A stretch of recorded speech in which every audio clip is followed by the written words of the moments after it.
Activity 2. Fix a candle on a table with smooth table top. Light the candle and observe the flame. यहाँ हम एक activity करने वाले हैं। इस एक्टिविटी के अंदर हम क्या करेंगे, इस तरह से एक ग्लास ट्यूब का बना हुआ एक वाइट ग्लास लेंगे जो दोनों एंड पर खुला हुआ होगा।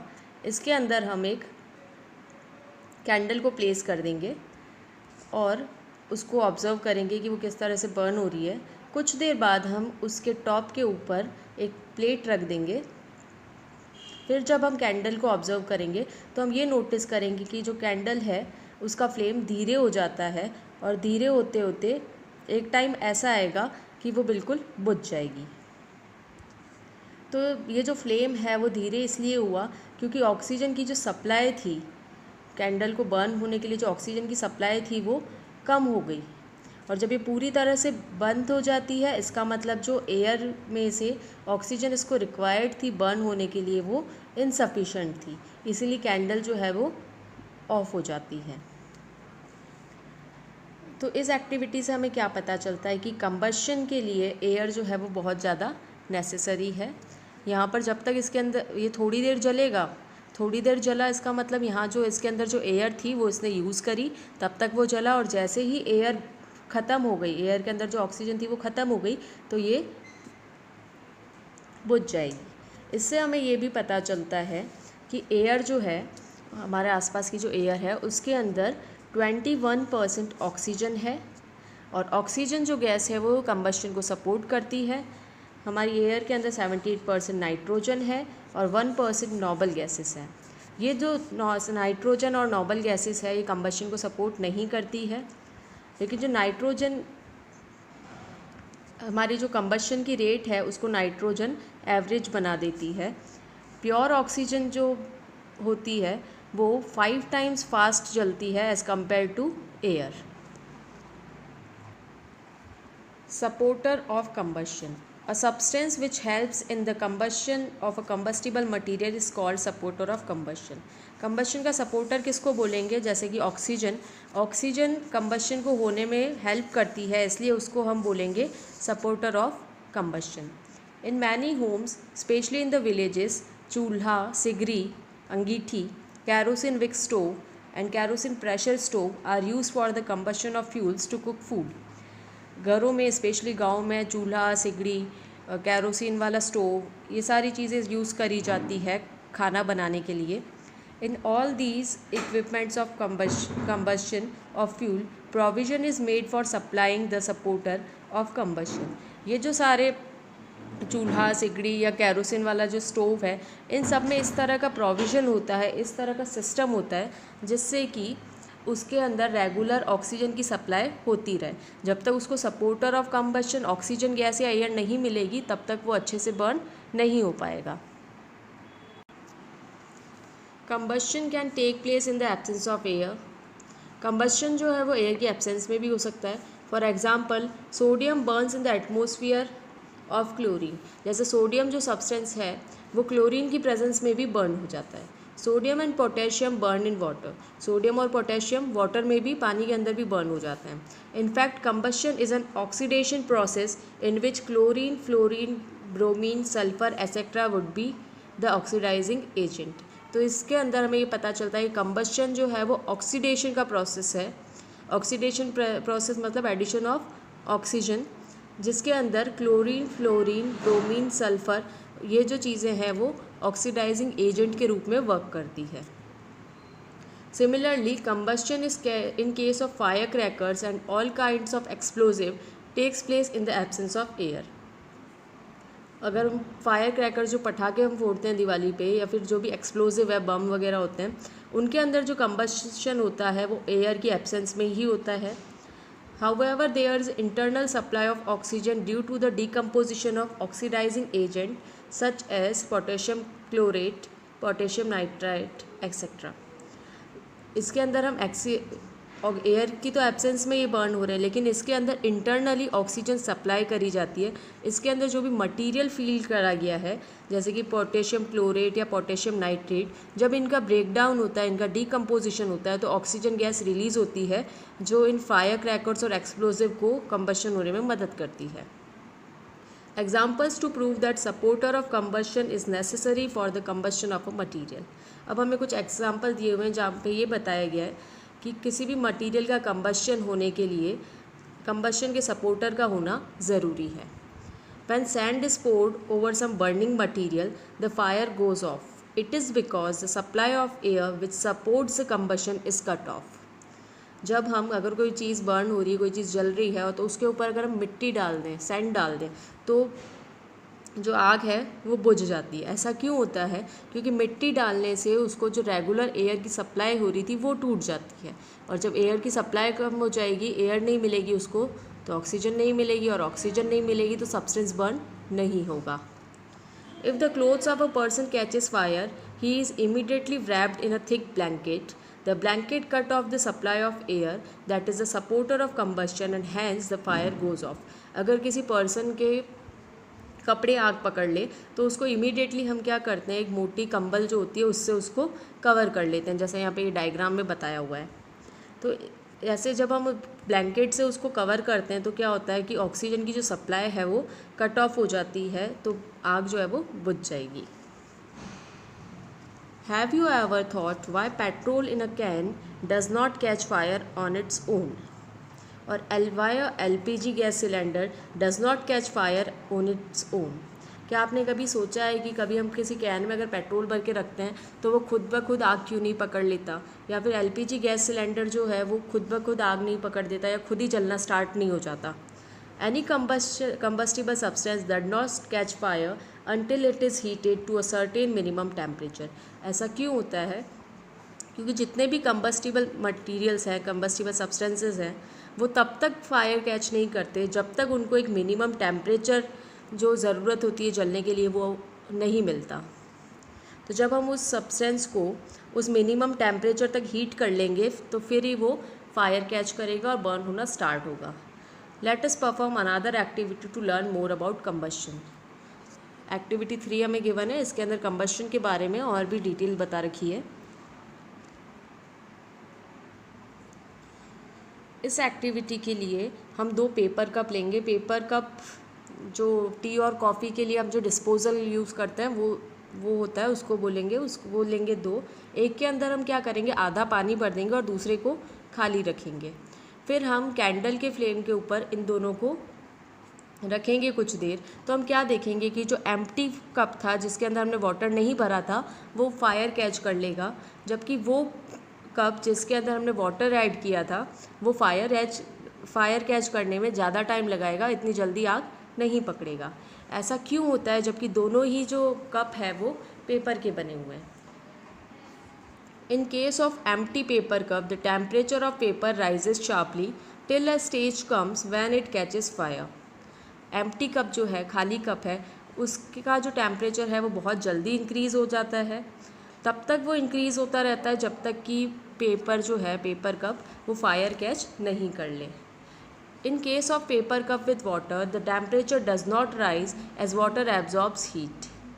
लेकिन जब उतनी ही हीट जब हम ऐसे पेपर कप को दे रहे हैं जिसके अंदर वाटर है, तो ये जो हीट हम सप्लाई कर रहे हैं वो वाटर को भी सप्लाई होगी, और वाटर जो है वो भी हीट को एब्जॉर्ब करेगा और गर्म हो जाएगा। इसीलिए ये वाला जो कप है वो जल्दी फायर कैच नहीं करेगा। From the above activity, we can conclude that some minimum temperature is essential for the combustible substance before it catches fire।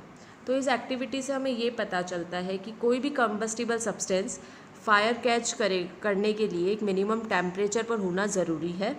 ये जो मिनिमम टेम्परेचर है जिस पे कोई भी सब्सटेंस बर्निंग करना स्टार्ट करता है, ये मिनिमम टेम्परेचर कहलाता है ignition temperature.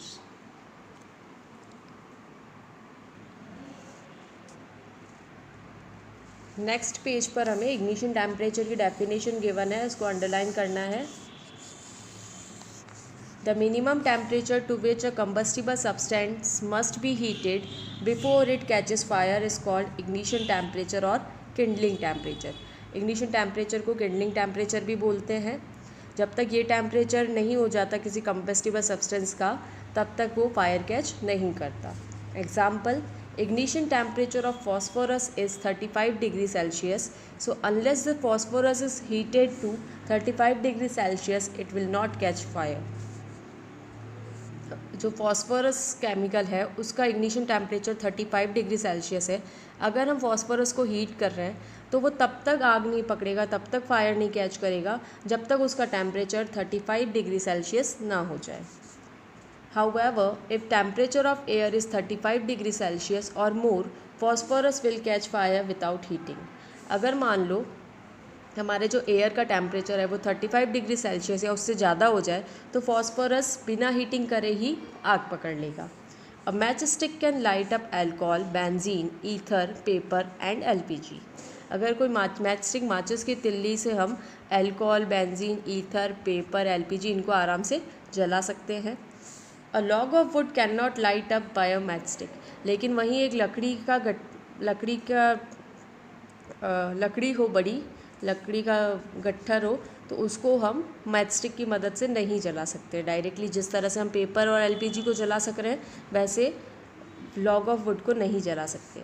So for alcohol, ether, benzene and LPG the ignition temperature is very low and for log of would it is very high. ऐसा क्यों हो रहा है कि एक तो माचिस की तिल्ली से जल रहा है लेकिन दूसरा नहीं जल रहा? क्योंकि ये जो सब्सटेंसेस माचिस की तिल्ली से जल रहे थे उनका इग्निशन टेम्परेचर जो है वो बहुत ही कम था, जबकि लकड़ी जो थी उसका इग्निशन टेम्परेचर बहुत ही ज़्यादा था, इसीलिए उसने फायर कैच नहीं किया। Thus combustible substances having low ignition temperature burn easily and those having high temperature cannot catch fire easily. तो ऐसे सब्सटेंसेस जिनका इग्निशन टेम्परेचर कम है वो आसानी से फायर कैच कर लेंगे, जबकि वो सब्सटेंसेस जिनका इग्निशन टेम्परेचर ज़्यादा है वो आसानी से नहीं जलेंगे। A substance cannot catch fire or burn as long as its temperature is lower than its ignition temperature. कोई भी सब्सटेंस है वो तब तक फायर कैच नहीं करेगा या तब तक बर्न होना स्टार्ट नहीं करेगा जब तक उसका इग्निशन टेम्परेचर अटेन नहीं हो। अगर वो इग्निशन टेम्परेचर से कम है उसका टेम्परेचर तो वो बर्न नहीं होगा। When a burning matchstick is brought near the candle wick, it heats the wick of the candle up to its ignition temperature and the candle wick starts burning. जब हम माचिस की तिल्ली से कैंडल को जलाते हैं, मोमबत्ती को जलाते हैं, तो जब तक मोमबत्ती की जो बत्ती है उसका टेम्परेचर इग्निशन टेम्परेचर तक नहीं पहुंचता तब तक वो बर्न होना स्टार्ट नहीं होती। Thus combustion of any substance only take place when that substance attain its ignition temperature. तो जब तक इग्निशन टेम्परेचर अटेन नहीं होता कंबस्टिबल सब्सटेंस बर्न नहीं होगा। Next is inflammable substances. The substances which have low ignition temperature are called inflammable substances. इसकी definition को underline कर लो। इन्फ्लेमेबल सब्सटेंसेस कौन से होंगे? जिनका इग्निशन टेम्परेचर कम है।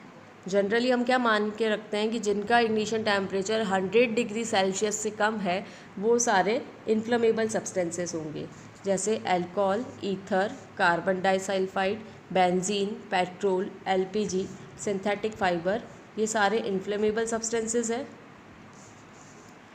इनको इन्फ्लेमेबल इसलिए बोलते हैं क्योंकि इनका इग्निशन टेम्परेचर लो होता है। Examples to prove that excess supply of supporter of combustion leads to complete combustion. यहाँ पर हमें कुछ एग्जाम्पल दे रखे हैं जिससे ये प्रूव होता है कि अगर हम किसी भी कंबस्टिबल सब्सटेंस को एक्सेस में बहुत ज़्यादा अमाउंट में सप्लाई करेंगे सपोर्टर ऑफ कंबस्शन की, तो वो सब्सटेंस पूरी तरह से कंबस्शन उसका हो जाएगा, पूरी तरह से वो बर्न हो जाएगा। When wood is burned in a chulha, then gaps are left between the various logs of wood. These gaps are left for the air to enter the chulha to provide supporter of combustion for the burning process. जब हम चूल्हे में लकड़ी को जलाते हैं तो जो अलग अलग हमने लकड़ी डाली है उनके बीच में गैप होता है। ये जो गैप होता है इससे क्या होता है कि चूल्हे के अंदर आराम से हमारी जो एयर है, एयर के अंदर ऑक्सीजन है, वो आराम से उसके अंदर एंटर हो सके और जो बर्निंग है वो अच्छे से हो पाए। अगर मान लो उसके बीच में जो जगह हम छोड़ते हैं अगर वो नहीं होगी तो जो वुड है वो अच्छी तरह से बर्न नहीं होगा। इन अ सिगरी और अंगीठी which is use to burn coal और charcoal, an iron gate made up of iron bars and having spaces in between is used. This grate is provided to supply the supporter of combustion air to the burning coal through the holes.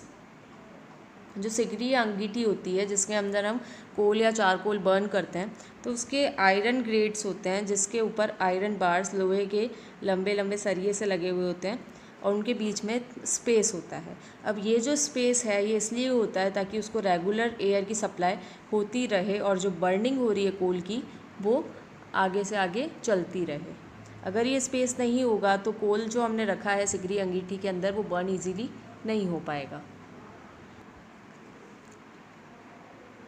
The burners of kerosene pressure stoves and cooking gas stoves are designed in such a way that they take adequate supply of oxygen from the surrounding air for the proper combustion of fuel. तो kerosene pressure stove या cooking gas के जो stoves होते हैं उनको इस तरह से डिज़ाइन किया जाता है कि उसको रेगुलर सप्लाई ऑफ ऑक्सीजन मिलती रहे आसपास की एयर से। A blue flame produced during the burning of a fuel indicate the complete combustion of fuel. अगर कोई हमने हमारी जो आग लग रही है अगर उसका कलर जो है वो ब्लू कलर है, इससे ये पता चलता है कि हमने जिस भी फ्यूल को यूज़ किया है बर्न करने के लिए वो कम्प्लीटली पूरी तरह से उसका कंबशन हो रहा है।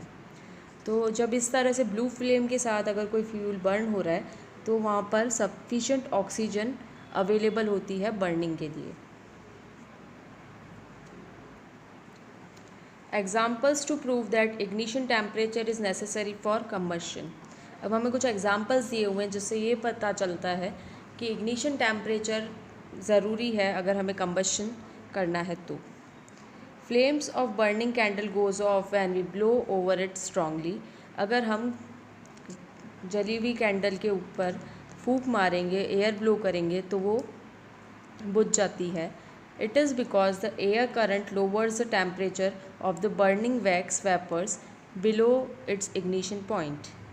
ऐसा क्यों होता है? क्योंकि हमने जो एयर ब्लो करी है वो उस गैस की वेपर्स को वैक्स की वेपर्स को इग्निशन टेम्परेचर से लोअर टेम्परेचर पे ले आएगी, इसीलिए जो फ्लेम है वो बुझ जाता है। We can boil water in a paper cup on a spirit lamp. हम स्पिरिट लैम्प के ऊपर पेपर कप के अंदर वाटर डाल के बॉईल कर सकते हैं। It is because the heat energy supplied to paper cup rapidly passes on to water, thus ignition temperature of paper is not achieved and hence it does not catch fire. ऐसा क्यों होता है? क्योंकि हम जब उस पेपर को heat supply कर रहे हैं तो वो हीट उस पेपर के साथ साथ वाटर पर भी पास होती रहती है, जिससे पेपर का जो इग्निशन टेम्परेचर है वो जल्दी से अचीव नहीं हो पाता और उसके अंदर आग नहीं लगती है। अ burning match stick can ignite a small splint of would but not a log of would. अगर लकड़ी के छोटे छोटे टुकड़े हैं तो वो मैच स्टिक की मदद से हम उसको जला सकते हैं। पतले से तिनके जो होते हैं उनको हम मैच स्टिक की मदद से जला सकते हैं, लेकिन अगर मोटी लकड़ी का गट्ठर है, मोटे लकड़ी का, तो उसको हम मैच स्टिक की मदद से नहीं जला सकते, क्योंकि जो लकड़ी के तिनके जो होते हैं छोटे छोटे उनके शार्प और रफ एजेस होते हैं, और जब हम इन शार्प एजेस के पास में बर्निंग मैच स्टिक ले जाते हैं तो जो टेम्परेचर है वुड का वो इजीली उस सूटेबल इग्निशन टेम्परेचर तक पहुंच जाता है और जो स्प्लिंट वुड है वो इजीली फायर कैच कर लेता है। लेकिन लॉग ऑफ वुड में जो हीट एनर्जी है बर्निंग स्टिक मैच स्टिक से जो हीट एनर्जी मिल रही है वो इनसफिशिएंट होती है कि वो उस वुड का टेम्परेचर राइज कर पाए, इसीलिए जो लॉग ऑफ वुड है वो मैच स्टिक की मदद से नहीं जलाया जा सकता। When water is poured over burning wood, the fire dies. जब हम जलती हुई लकड़ी के ऊपर अगर पानी डाल दें तो वो आग बुझ जाती है। It is because water absorbs a large amount of heat energy with the result that the temperature falls. ऐसा क्यों होता है? क्योंकि पानी जो है वो हीट एनर्जी को एब्जॉर्ब कर लेता है और हीट एनर्जी एब्जॉर्ब करने के कारण जो टेम्परेचर है वो कम हो जाता है और आग बुझ जाती है। ये बेसिक प्रिंसिपल है कॉमन फायर्स जो होते हैं उनको एक्सटिंग्विश करना, मतलब उनको बुझाने के लिए। During extreme heat in summer the grass and fallen leaves are extremely dry. If there is a tiny spark may be by the rubbing of grasses और लाइटनिंग दे कैच फायर। जब बहुत ज़्यादा गर्मी होती है तो ग्रास और fallen leaves जो होती है वो बहुत ज़्यादा सूख जाती है, एक्सट्रीमली बहुत ज़्यादा ड्राई हो जाती है। अगर वहाँ पर थोड़ा सा भी कहीं से स्पार्क मिल जाए उनको, जैसे ग्रासेस जब आपस में रब होती है या लाइटनिंग हो, बिजली चमकती है, तो कई बार वो इजीली फायर कैच कर लेती है। और ये जो फायर होता है वो इतना ज़्यादा रैपिड होता है कि जो ट्रीज़ या इवन फॉरेस्ट जो होते हैं वो बहुत ही ज़्यादा कम टाइम में पूरी तरह से जल जाते हैं, और इस तरह के आग को कंट्रोल करना भी बहुत ही मुश्किल होता है। Have you ever imagined why a matchstick does not catch fire on its own at room temperature? Why does the head of matchstick catches fire when rubbed against the side of matchbox? आपने कभी matchstick को देख के क्या ये चीज़ notice करी है कि जब वो मैचस्टिक जो है वो खुद ही क्यों नहीं जलने लग जाती रूम टेम्परेचर पे, या जब हम मैचस्टिक के साइड में जो वो साइड होती है जहाँ पर हम मैचस्टिक को रगड़ के जलाते हैं, ऐसा क्या होता है उस पर जिससे कि जो मैचस्टिक है वो फायर कैच कर लेती है? इसका आंसर हमें नेक्स्ट आगे दिया हुआ है। More than 5,000 years ago, Egyptian made matchstick by coating small pieces of pine wood with sulfur, which easily caught fire on rubbing strongly with one another. 500 years पहले इजिप्शियन मतलब इजिप्ट के जो रहने वाले लोग थे उन्होंने मैच स्टिक बनाई थी, माचिस बनाई थी। उन्होंने जो पाइन वुड, ये एक पाइन ट्री होता है, उसके वुड को यूज़ करके बनाई थी, और उन्होंने उस वुड को सल्फ़र से उसकी कोटिंग कर दी थी, उसके ऊपर सल्फ़र की एक परत चढ़ा दी थी, जिससे वो ईज़िली जब अगर हम दो माचिस के तिल्लियों को एक साथ आपस में रगड़ रहे हैं तो वो ईज़िली आग पकड़ लेती थी। In this case, friction raised the temperature of sulfur above its ignition temperature, which in turn caught fire, thereby igniting pine wood. ऐसा क्यों होता था? जब हम दो माचिस की ये जो तिल्लियाँ हैं पाइन वुड से बनी हुई, इनको जब आपस में रगड़ते थे तो सल्फ़र जो है वो इजीली अपने इग्निशन टेम्परेचर से अबाव लेवल पर चला जाता था, जिससे वो आग पकड़ लेता था और पाइन वुड जो है वो जलने लग जाता था। With the discovery of white phosphorus about 300 years ago, a new kind of matchstick were developed. लेकिन जब वाइट फॉस्फोरस की डिस्कवरी हुई 300 साल पहले, तब एक नई तरह की मैचस्टिक डेवलप हुई।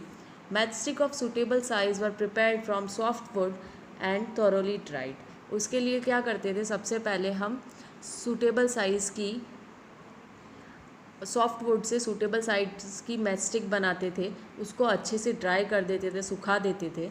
One end of each wooden stick applied to paste of antimony trisulfide, white phosphorus, potassium chlorate, some powdered sand and glue. In matchstick का जो एक कोना होता था उसके ऊपर एक पेस्ट लगाया जाता था, जिसके अंदर antimony trisulphide, white phosphorus, potassium chloride और कुछ पाउडर्ड सैंड और ग्लू को मिक्स कर दिया जाता था। ये जो मैच हेड था फिर उसको मॉल्टन मतलब पिघली हुई जो वैक्स होती है उसके अंदर डिप कर देते थे। जब ये वैक्स कूल हो जाता था तो वो सील्ड हो जाता था, जिसके कारण वो मैच का जो हेड है वो एयर के कांटेक्ट में नहीं आता था। When the match head was rubbed against any rough surface, the friction raised the temperature of phosphorus above its ignition temperature, which in turn caught fire. जब हम इस मैचस्टिक के हेड को किसी भी रफ़ सरफेस पे अगर रगड़ते थे, रब करते थे, तो जो फ्रिक्शन था उसके कारण फॉस्फोरस का टेम्परेचर राइज़ हो जाता था और वो इग्निशन टेम्परेचर से भी ऊपर की तरफ ज़्यादा राइज़ हो जाता था, जिससे मैचस्टिक फायर कैच कर लेता था। The heat so produce ignited antimony trisulphide to produce more heat. यहाँ पर हमने जो पेस्ट लगाया था उसके अंदर हमने एंटीमोनी ट्राइसल्फेट यूज़ किया था। ये एंटीमोनी ट्राइसल्फेट जब बर्न होता था तो ये बहुत ज़्यादा अमाउंट में हीट प्रोड्यूस करता था। At the same time potassium chloride decompose to form oxygen, और उसी टाइम पर पोटेशियम क्लोराइड जो है उसका ब्रेक डाउन होता था। डिकम्पोज मतलब ब्रेक डाउन, वो टुकड़े में बदल जाता था और ऑक्सीजन बनाता था। Thus a flame was formed on the match head, और इसके कारण मैचस्टिक के एक सिरे पर फ्लेम जो है वो बर्न होना स्टार्ट हो जाता था। This kind of matches were called strike, anywhere matches और लूसीफर मैचेस। और इस तरह की जो मैचस्टिक थी उसको एनीवेयर मैचेस या लूसीफर मैचेस बोलते थे। But such matches might cause accidental fire when miss handled. लेकिन जब इस तरह की जो मैच स्टिक है उसको अगर हम ध्यान से नहीं हैंडल करें तो ये आग पकड़ सकती है। So the use of such matches was banned by the governments immediately. इसीलिए गवर्नमेंट ने इनके इस्तेमाल पर बैन लगा दिया था, रोक लगा दी थी। Modern safety matches are made from red phosphorus whose ignition temperature is fairly high 445 degree Celsius as compared to white phosphorus. Ignition temperature जो होता है वाइट फॉस्फोरस का वो है 35 डिग्री सेल्सियस। लेकिन इन दिनों हम जो माचिस यूज़ करते हैं उसके अंदर जो कोटिंग करी हुई होती है वो होती है रेड फॉस्फोरस की। रेड फॉस्फोरस का इग्निशन टेम्परेचर बहुत ही ज़्यादा होता है 445 degree Celsius. Further more red phosphorus is not pasted on a match head. इसी कारण से रेड फॉस्फोरस का यूज़ बंद कर दिया गया और उसकी जगह पर वाइट